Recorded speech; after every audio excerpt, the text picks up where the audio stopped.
ಹಠ ಹಠ ಹಠ ಹಠ ಹಠವಾದಿ ನೀನು. ಆ ಕಡೆ ಆ ತಾಯಿ ಪ್ರೀತಿನೂ ಇಲ್ದೆ ಇಲ್ಲಿ ಎಲ್ರಿಗೂ ಪ್ರೀತಿ ಹಂಚ್ತಾ ಯಾಕೆ ಸಾಧಿಸ್ಬೇಕು? ಯಾರಿಗೋಸ್ಕರ ಸಾಧಿಸ್ಬೇಕು ಹೇಳು? ನನಗೋಸ್ಕರ ಸಾಧಿಸ್ಬೇಕು,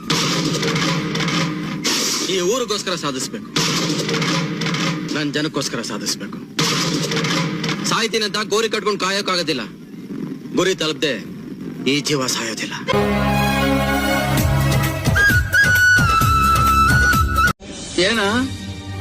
ಏನಾಗ್ಬೇಕು ಅಂತಿದೀಯಾ?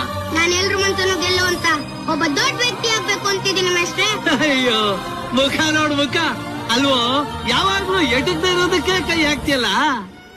ಆರು ನೋಡೋಣ. ನನ್ ಮಗ ಕಂಡಿದ್ದು ಹಗಲ್ಗನ್ಸಲ್ಲ, ಅದು ಅವನ್ ಮನ್ಸಿನ ಮಾತು. ಮನುಷ್ಯ ಹುಟ್ಟೋವಾಗ ಜೊತೆಲ್ ತರೋದು ಸಾವು ಮಾತ್ರ, ಹುಟ್ಟದವನಿಗೆ ಸಾವು ಖಂಡಿತ. ಸಾಯ್ತೀನಂತ ಗೋರಿ ಕಟ್ಕೊಂಡು ಕಾಯೋಕ್ಕಾಗೋದಿಲ್ಲ, ಗುರಿ ತಲುಪದೆ ಈ ಜೀವ